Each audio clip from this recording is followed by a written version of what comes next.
Em nome do Pai, e do Filho, e do Espírito Santo. Amém. Naquele tempo, tomou Jesus a palavra e disse: Vinde a mim todos vós que estáis cansados e fatigados sobre o peso dos vossos fardos, e eu vos darei descanso. Tomai sobre vós o meu jugo e aprendei de mim, porque sou manso e humilde de coração. E vós encontrareis descanso, pois o meu jugo é suave e meu fardo é leve. Palavra da salvação. Glória a vós, Senhor. Meus irmãos e minhas irmãs, hoje a igreja celebra a memória de Santa Luzia. Na verdade, se tem pouco sobre a vida de Santa Luzia. Se sabe que ela foi do período do imperador Diocleciano, que foi um terrível imperador. Ele detestava os cristãos. Quando ele encontrava um cristão na frente dele, poderia-se saber que iria morrer. Então, Diocleciano foi um terrível e favorecia o martírio dos cristãos. Santa Luzia, porque era cristã, foi denunciada pelo noivo e rejeitado. Ao contestar, o prefeito Pascácio disse-lhe: sacrifício é puro diante de Deus visitar os órfãos. Ele retrucou dizendo que cumpria as ordens do imperador. E Luzia o confrontou, afirmando que ela cumpria a lei de seu senhor. A partir daí, começou sua terrível tortura até o martírio. Porém, o amor a Cristo foi mais forte que a dor, e ela não cedeu aos intentos dos malvados. E aí, entregou a alma, morreu por amor a Cristo, morreu por amor à igreja. Em alguns lugares, alguns fatos, se diz que os olhos dela foram arrancados. Mas o que se sabe mesmo é que ela derramou o sangue por amor a nosso Senhor Jesus Cristo. Que nós sejamos fiéis a nosso Senhor, a Igreja Católica, como Santa Luzia foi. E aí nós vemos o Evangelho, que é o Evangelho de São Mateus, capítulo 11, do versículo 28 até o 30. Lembrando que nós estamos neste tempo de advento, onde nós somos convidados à vigilância, a viver a nossa vida toda voltada para o Senhor. E o Evangelho de hoje é um convite. Como eu acabei de dizer, né? Nós precisamos viver a nossa vida de fidelidade ao Senhor, nessa vigilância constante. Todos os dias precisamos vigiar, porque a qualquer momento o Senhor poderá vir na sua glória para buscar os eleitos, para buscar aqueles que são fiéis. Você é fiel ao nosso Senhor? É na tua fidelidade, como Santa Luzia, que nós receberemos a recompensa de um dia habitarmos no céu com o Senhor. E aí vem o convite. Vinde a mim. É o Senhor que está convidando. Vinde a mim todos vós que estáis cansados e fatigados sob o peso dos vossos fardos, e eu vos darei descanso. Esse convite de nosso Senhor Jesus Cristo é um convite que Ele faz para que nós sejamos inteiramente dele.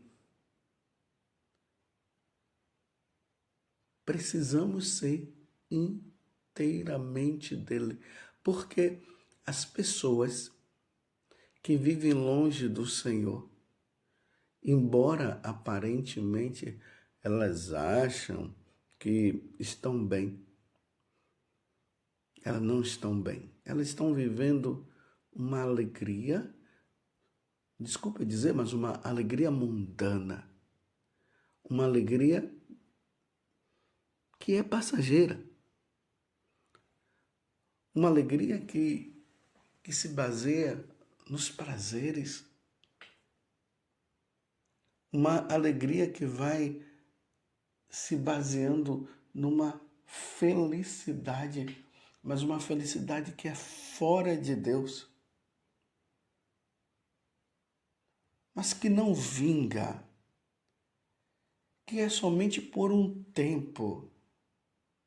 Você pode observar, existe um chamado de Deus para que nós possamos amá-lo e servi-lo de todo o nosso coração. Porque quem nos criou foi Deus. Se você está aí me ouvindo agora, e se eu estou falando agora para você, é porque alguém nos criou. E esse alguém que nos criou, que criou todas as coisas, é Deus. E quem é esse Deus? É sempre bom nós fazermos esta pergunta, porque ela é essencial para a nossa vida. Que Deus? Quem é esse Deus que eu estou servindo? É um Deus da criação da minha cabeça? Foi um Deus criado por algum povo? Mas esse Deus, ele foi visto? Esse Deus teve contato com o seu povo? Ou é apenas um Deus que se oferece sacrifícios e tudo mais, mas que no fundo, ninguém nunca ouviu, ninguém nunca o tocou? E se acredita que fazendo isso ou fazendo aquilo, vai se dar, ou vai se ter alegria, vai se ter felicidade? Então, que Deus? É o Deus do prazer? O Eros, lá dos gregos, dos romanos, o Cupido, quem é? É o Deus do dinheiro? Quem é? Que Deus você segue? De repente, lá em Jerusalém, na cidade, lá em Israel, de modo bem específico, na cidade de Nazaré, aonde ele foi criado, mas as profecias diziam que ele iria nascer de uma virgem, que ele ia nascer na cidade de Belém e que ele viria para redimir, para salvar todos os povos, e todos os povos se voltariam totalmente para ele. Ele começa a se manifestar e a mostrar realmente a sua divindade. E como é que ele mostra isso? Aparece um cego e ele cura o cego de nascença, porque quando um cego é de nascença, é impossível que um cego de nascença volte a enxergar. Ele, de repente, anda sobre as águas, e as águas ali do mar da Galileia, que na verdade é um lago, se submete a ele. As pessoas que estavam possuídas pelo demônio, pessoas entristecidas que eram jogadas no chão, que se cortavam, gritavam, que viviam nos túmulos, andando de lá para cá. Claro, não era que estavam enterrados, né? Andando por cima dos túmulos, nos cemitérios, e ninguém conseguia dominar essas pessoas. Quando Jesus chega, simplesmente com uma palavra, ele diz: afasta-te, vai embora, vai para os porcos, sai deste homem. De repente, a pessoa volta ao estado normal. Os demônios se submetiam a ele, até se ajoelhavam quando ele aparecia. Pessoas que estavam mortas. E aqui eu quero trazer, dentre essas pessoas que morreram, eu quero destacar o capítulo 11 do Evangelho de São João. Lázaro, que já há 4 dias estava enterrado, e Jesus chega diante do túmulo, pedem para remover a pedra, ele grita: Lázaro, saia. E Lázaro sai, enrolado naquelas faixas, mas ele sai. E aí tiram as faixas dele, e aquele homem que estava há 4 dias enterrado volta como se nada. Ele sai do túmulo como se nada tivesse acontecido com ele. Estão entendendo? Nenhum Deus de nenhum dos povos você pode estudar aí as histórias, né, das religiões, e você vai encontrar que nenhum Deus se manifestou dessa forma, esteve caminhando diante das pessoas. São deuses, na verdade, da criação, que foram criados pelo Deus Criador, como os elementos da natureza, a terra, a água, o fogo e o ar. Então ofereciam sacrifícios, mas quem já viu a água andando, fazendo alguma coisa, a água falando, fazendo recomendações? Não, ninguém viu. Mas o Deus de Abraão, o Deus de Isaac e o Deus de Jacó, que aparece na pessoa de nosso Senhor Jesus Cristo, que veio do céu. Tudo se submete a Ele. E o maior milagre cometido por Ele, feito por Ele, foi justamente aquele da sua morte, que Ele já havia falado para os discípulos que o acompanhavam. Ele dizia: o Filho do Homem será morto. Ele vai ser preso, vai ser morto, mas ao 3º dia ele ressuscitará. E realmente aconteceu tudo como ele havia falado.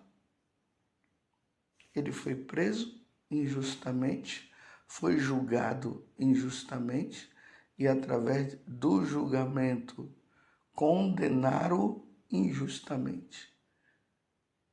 E ele foi morto, e realmente ao 3º dia ele ressuscitou. Até os discípulos que tinham ouvido falar dele, isso, ficaram assim, sem saber o que fazer quando se encontraram com Jesus, e Jesus vivo. Eles viram Jesus vivo, eles tocaram e eles viram que realmente Jesus estava vivo. Teve um dos discípulos, Tomé, que acabou desconfiando porque ele havia chegado justamente no momento que Jesus já tinha ido após a aparição aos apóstolos. Ele disse: eu só vou acreditar se eu ver, se eu tocar com as minhas próprias mãos. 8 dias depois, Jesus aparece e disse: pode tocar em mim, Tomé. Toque e veja, toque nas minhas chagas. E Tomé caiu de joelhos, dizendo: meu Senhor e meu Deus. Vocês estão entendendo agora quem é o meu Senhor, o nosso Senhor? E Deus é esse. E ele revelou que esse Deus, que é um só, mas em 3 pessoas. Um Deus em 3 pessoas: o Pai, o Filho, ele, e o Espírito Santo.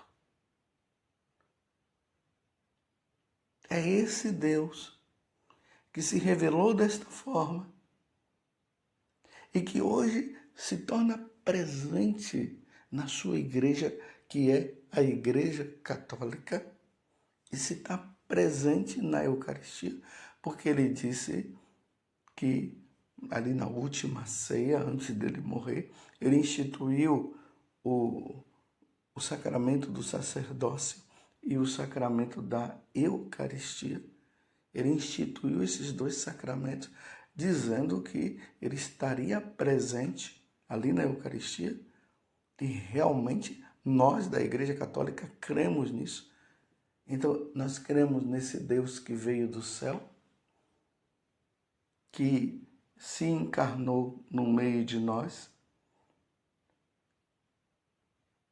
Ele deu a vida nos redimindo e disse que estaria conosco todos os dias até o fim dos tempos, ou seja, até o dia do seu retorno, porque ele prometeu que ele viria uma segunda vez para recolher e levar para o céu aqueles que fossem fiéis a ele. Ele está presente na Eucaristia, quando o sacerdote impõe as mãos sobre a oferta do pão e do vinho, pronunciando as palavras que ele disse que o sacerdote deveria pronunciar.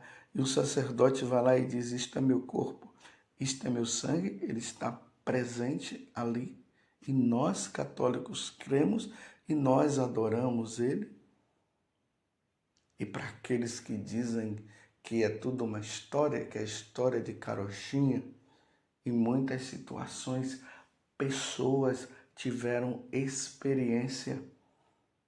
Um sacerdote que infelizmente estava sendo levado pela tentação de não acreditar na transubstanciação, ou seja, daquele momento em que o sacerdote impõe as mãos, pronuncia a palavra: isto é meu corpo, isto é meu sangue, e há uma transubstanciação. A substância daquele pão e daquele vinho, ela se transubstancia, ou seja, vai além daquilo que nós podemos enxergar. E ali já não é mais pão, é o corpo do Senhor, já não é mais vinho, já não é mais sangue, ou já não é mais vinho, porque agora é o sangue do Senhor. Então, voltando para esclarecer melhor, porque eu dei uma arranhada aqui, aquele pão já não é mais pão, é o corpo do Senhor, e o vinho já não é mais vinho, é o sangue do Senhor. E aquele sacerdote que estava passando por uma tentação de não crer, e de repente, na hora que ele estava na consagração, aqui da hóstia começou a sair o sangue mesmo.